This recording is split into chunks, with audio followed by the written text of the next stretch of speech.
शंखनाद में आपका स्वागत है। महाराष्ट्र में इस समय जो सबसे परेशान, सबसे खराब स्थिति में नेता है वो है उद्धव ठाकरे।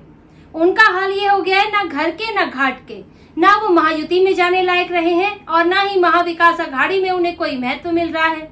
महाविकास अघाड़ी में अपनी जगह बनाने के लिए, मुख्यमंत्री पद का उम्मीदवार बनने के लिए वो कभी महाराष्ट्र में शरद पवार से मिल रहे हैं तो कभी दिल्ली के चक्कर लगा रहे हैं।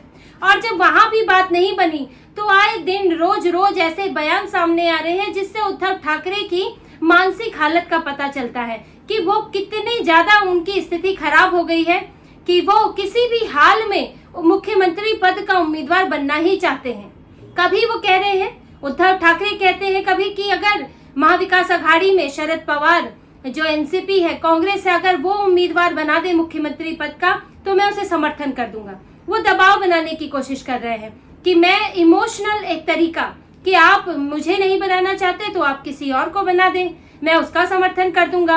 अपने भी जो उनके कार्यकर्ता हैं उनको दिखाने की कोशिश कर रहे हैं कि मैं त्याग कर रहा हूँ, मुझसे छीना नहीं जा रहा है, मेरा महत्व कम नहीं हुआ है बल्कि मैं त्याग कर रहा हूँ। तो वो एक दबाव बनाने की कोशिश कर रहे हैं। जब इससे भी कोई बात नहीं बनी तो संजय राउत ने आकर कहा, उन्होंने इस बार तो राहुल गांधी को ही बीच में घसीट लिया और कहा कि अगर राहुल गांधी पीएम पद के उम्मीदवार होते तो कांग्रेस को, तो पूरे इंडी गठबंधन को 25 से 30 सीटें ज्यादा आती, यानी कि एक चेहरा होना जरूरी है।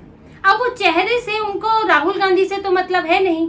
उन्होंने लोकसभा चुनाव से पहले तो ये कहा नहीं था कि राहुल गांधी को उम्मीदवार बनाना ही चाहिए, तब तो ऐसा कोई बयान नहीं आया। अब वो दिखाना ये चाहते हैं कि चुनाव में चेहरा मायने रखता है, तो अगर राहुल गांधी चेहरा होते तो वो 25 से 30 सीटें ले आते। तो अगर यहाँ पर भी एक चेहरा बनाया जाएगा तो उससे फायदा मिलेगा। और वो चेहरा कौन बनाया जाए? उद्धव ठाकरे। तो शिवसेना, उद्धव ठाकरे की शिवसेना पूरी कोशिश कर रही है, यहाँ तक कि राहुल गांधी की चापलूसी में भी लगी है। अब जिस राहुल गांधी को कोई भी इंडिया अलायंस का नेता पीएम का उम्मीदवार मानने को तैयार नहीं है, अगर कांग्रेस में ही खुद नेता शायद मानने को तैयार ना हो कि उन्हें पीएम पद का उम्मीदवार बना दिया तो कांग्रेस को सीटें मिल सकती है, अच्छी सीटें मिल सकती है, बैकफायर भी कर सकता है, क्योंकि राहुल गांधी की का वो कद नहीं है कि वो पीएम पद के उम्मीदवार के लिए पीएम मोदी का सामना कर सके। इसलिए राहुल गांधी को तो अपनी ही पार्टी में स्वीकार्यता नहीं है, लेकिन उद्धव ठाकरे की स्थिति इतनी खराब हो गई है कि वो अब राहुल गांधी की भी चापलूसी करने में जुट गए हैं कि मैं उन्हें पीएम पद का उम्मीदवार बता दूं तो उन्हें खुश करने की कोशिश में है। वो कई तरह के पैतरे अपना रहे हैं कि कोई तो काम आ जाए, इससे नहीं तो उससे, उससे नहीं तो किसी और तरीके से। पहले उन्होंने कोशिश की कि जो सार्वजनिक तौर पे इसकी घोषणा कर दे। संजय राउत ने कह दिया कि उद्धव ठाकरे जो है वो जो सीएम पद के उम्मीदवार होंगे, लेकिन शरद पवार ने उस वक्त इनकार कर दिया कि महाविकास अघाड़ी जब जीतेगा तो उसके बाद ही तय करेगा कि सीएम कौन होगा। इसके बाद नाना पटोले ने भी कह दिया कि एनडीए की जीत के बाद ही तय होगा। अब उद्धव ठाकरे फंस गए कि करें तो क्या करें, क्योंकि संजय राउत लगातार ये बयान दे रहे थे और उधर शरद पवार और नाना पटोले मना कर रहे थे। तो इसलिए उद्धव ठाकरे ने दिल्ली की दौड़ लगाई कि किसी तरह से राहुल गांधी सोनिया गांधी को मना ले तो फिर जो राज्य की कांग्रेस है वो बोल नहीं पाएगी और फिर शरद पवार भी दबाव में आ जाएंगे। लेकिन राहुल गांधी, सोनिया गांधी ने भी नहीं सुनी, और सुनते भी क्यों? आखिर उद्धव ठाकरे ऐसा क्या कर रहे हैं? उनके पास ऐसा क्या है कि कांग्रेस और एनसीपी उनके सामने झुक जाए, उन्हें महत्व दे? क्योंकि लोकसभा में भी उनका प्रदर्शन बहुत खराब रहा। सबसे ज्यादा 21 सीटों पर वो लड़े और 9 पर जीते। अब उनकी पार्टी भी टूट चुकी है, वो अपनी पार्टी को ही एकजुट नहीं रख पाए, तो आगे विधानसभा चुनाव में प्रदर्शन पर तो उसका असर पड़ेगा ही। और अभी लोकसभा चुनाव में ही पड़ा, क्योंकि जो शिंदे की शिवसेना है उसने अच्छा प्रदर्शन किया, अकेले 7 सीटें जीत कर लाई, तो ये बड़ी बात थी। अब उद्धव ठाकरे के हाथ में देने को कुछ नहीं है, लेकिन वो मांग रहे हैं बहुत बड़ी चीज। उनकी स्थिति सबसे कमजोर है। वो बीजेपी छोड़कर आए थे ये सोचकर कि बीजेपी में उन्हें छोटा भाई बनाया जा रहा है। उनकी स्थिति वो नहीं रही जो पहले थी।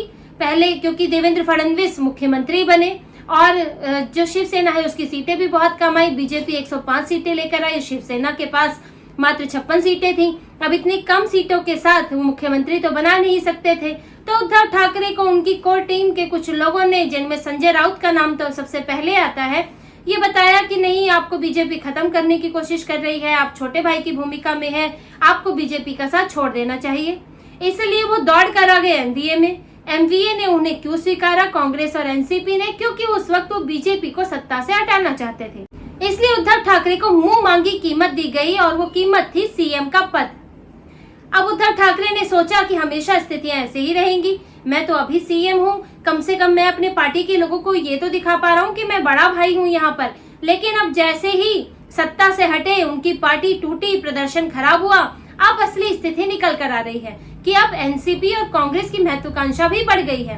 कांग्रेस ने 13 सीटें जीती हैं और एनसीपी का प्रदर्शन भी अच्छा रहा, 8 सीटें लेकर आई, 10 पर चुनाव लड़ी थी लोकसभा चुनाव में।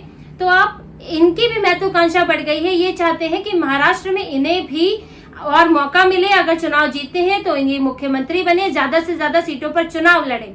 और इसीलिए उद्धव ठाकरे अब मुश्किल में है, क्योंकि वो उतनी सीटों पर भी चुनाव नहीं लड़ पाएंगे जितने पर बीजेपी ने के साथ रहते हुए लड़ा था, 124 सीटों पर। क्योंकि बीजेपी के में 2 ही बड़े दल थे, एक बीजेपी खुद और एक शिवसेना, तो बांटना आसान था। अब एमवीए में ये भी स्थिति नहीं है। उद्धव ठाकरे को अब 100 सीटों पर भी चुनाव लड़ना नसीब नहीं होगा, और जब 100 सीटों पर भी नहीं लड़ेंगे और अगर बहुत ज्यादा सीटें नहीं जीत पाए, 56 तो तब जीते थे, अगर आप 56 भी नहीं जीत पाए तो आपका मुख्यमंत्री कौन बनाएगा? और अगर आप मुख्यमंत्री बन ही नहीं पाए और आपके बेटे को या आपको आप मुख्यमंत्री से कोई मंत्री पद तो ले नहीं सकते, यानी कि आपके बेटे को मंत्री पद दिया जाएगा, तो आपकी क्या स्थिति रहेगी? आप कांग्रेस के या एनसीपी के नेतृत्व के अंदर वहां पर रहेंगे और बीजेपी के साथ भी आपकी यही स्थिति थी। तब तक कम से कम आपका कोर वोट बैंक तो नहीं खिसका था। अब तो आप एक अननेचुरल अलायंस में हैं, जहां पर आप ये कंफ्यूज रहते हैं कि वक्फ बोर्ड के समर्थन में जाएं कि वक्फ बोर्ड के विरोध में जाएं, अजान के समर्थन में जाएं, अजान के विरोध में जाएं, हिंदुओं का समर्थन करें कि तुष्टीकरण करें। आपको ये समझ ही नहीं आता है। अलग हिंदुत्व कहते हैं, लेकिन वो हिंदुत्व दिखता ही नहीं। आप तो राम मंदिर का भी विरोध करते हैं। तो उद्धव ठाकरे को एमवीए में रहने से नुकसान ही नुकसान है, और यही उनकी बेचैनी बढ़ा रहा है। वो दिन पर दिन अलग अलग तरह के बयान दे रहे हैं। कभी राहुल गांधी को खुश करते हैं, तो कभी राहुल गांधी के जरिए अपना नाम आगे करना चाहते हैं, तो कभी एक इमोशनल कार्ड खेलते हैं कि मैं तो एमवीए के दूसरे उम्मीदवार को समर्थन दे दूंगा, और अपना बड़ा दिल दिखाने की कोशिश करते हैं ताकि दूसरों का दिल छोटा लग सके और उनकी अपना फेस सेविंग हो सके। तो उद्धव ठाकरे इस वक्त सबसे खराब स्थिति में है महाराष्ट्र चुनाव में, क्योंकि प्रदर्शन को लेकर भी सवाल है, एमवीए में उनकी जगह को लेकर भी सवाल है, और मुख्यमंत्री पद तो उन्हें मिलने से रहा। ना वो चेहरा बनेंगे और ना ही उन्हें वहां से चुनाव जीतने के बाद अगर जीत भी जाते हैं तो मुश्किल है कि उन्हें उतनी सीटें मिल सके कि उन्हें मुख्यमंत्री पद का चेहरा बनाया जाए। और ये बात अब एनसीपी कांग्रेस ये समझती है कि उद्धव ठाकरे के पास दूसरा विकल्प भी बहुत मुश्किल है, क्योंकि चुनाव बहुत नजदीक है। अगर वो बीजेपी में जाते हैं, क्योंकि अभी वहाँ एकनाथ शिंदे हैं, तो इतनी जल्दी स्वीकार्यता होना भी बहुत मुश्किल है, क्योंकि एकनाथ शिंदे ने अब खुद को स्थापित कर लिया है, पार्टी उनके नेतृत्व में अच्छा प्रदर्शन कर रही है। तो ऐसे में उद्धव ठाकरे को इतनी आसानी से भी बीजेपी में जगह मिलेगी नहीं। महायुति में फिर से जाना अब वो तो संभव होगा बहुत, चुनाव के बाद किसकी हार जीत होती है इसके ऊपर निर्भर करेगा।